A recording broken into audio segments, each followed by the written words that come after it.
Hello, I'm Dr. Stephen Franson from The Remarkable Practice. Thank you for joining me for another episode of The Remarkable Practice Academy. I am sure that you will find that each of these videos will bring huge value as standalone segments, but together they create a comprehensive training system that will equip and empower you to build your own remarkable practice. So train hard, your town is counting on you. Remember, you're in the business of saving lives, so when business is good, everybody wins.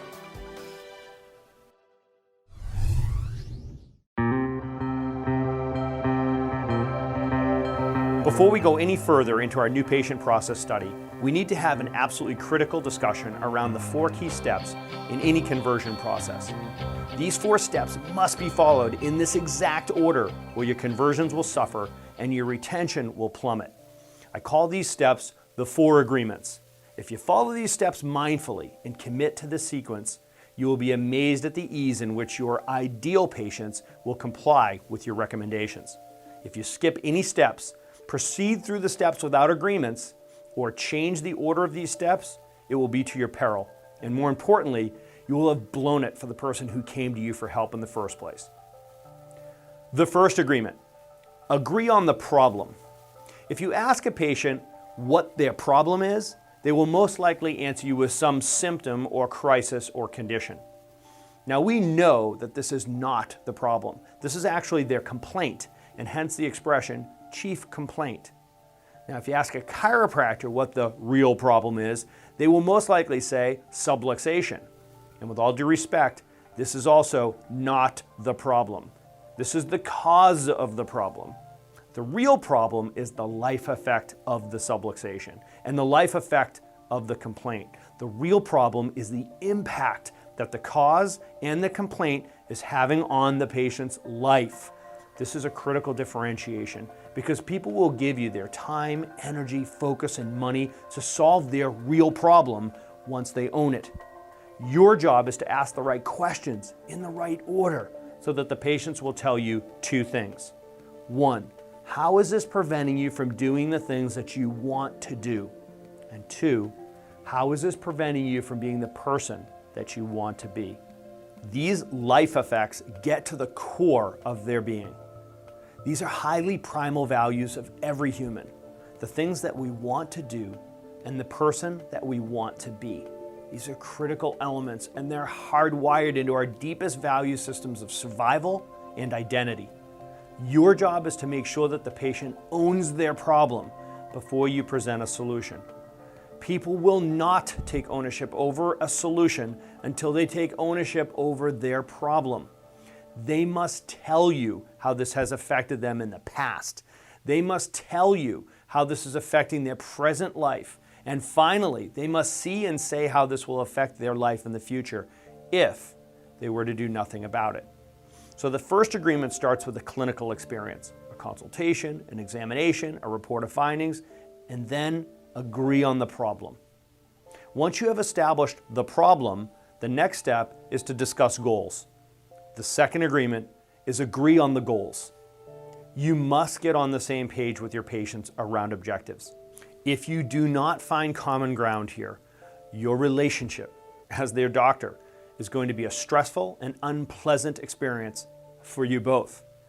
You must establish a common goal. Now, goal setting is one thing, but goal getting is another thing. Getting someone to tell you about their goals and aspirations can be a challenging experience.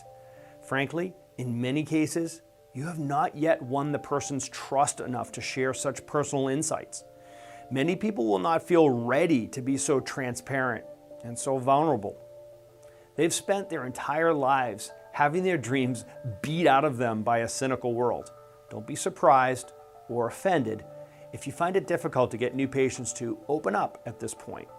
But it is important that you do this, and I will show you how to do it soon. This is such an important and interesting part of the doctoring process that I'm going to do a dedicated module on goal getting in the near future. So stand by. Now, once you have agreed on the problem, where they are today, and you've agreed on the goal, where they're trying to get tomorrow, the next step is to agree on the path. Now they are ready to hear the solution, your recommendations. Remember, never get into the solution until they have taken ownership over the problem.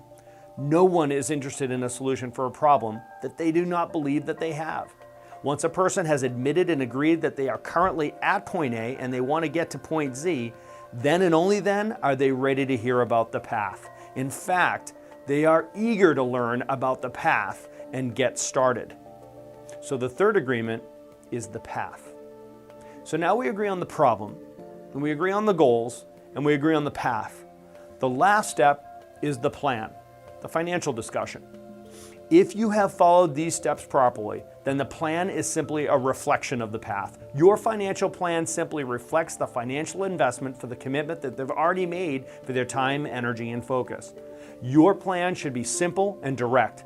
There should be no song and dance, no stress or awkwardness, just an important administrative step in their ownership process. At this point, you have created massive value for what you do. And remember, money follows value. So try not to look so shocked when they simply say, yes. These 4 agreements are an obvious guide for your new patient process.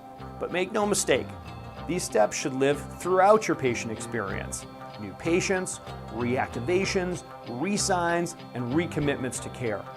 Always follow the 4 agreements whenever you are asking someone to make a commitment to your practice and to their health. Your results will be remarkable. Thanks again for joining me for another episode of the Remarkable Practice Academy. I am confident that you found this training highly valuable, but the truth is it only works if you use it. So train hard, stay focused, and make a difference out there. Remember, you're in the business of saving lives, so when business is good, everybody wins. I'm Dr. Stephen Franson. Go be remarkable.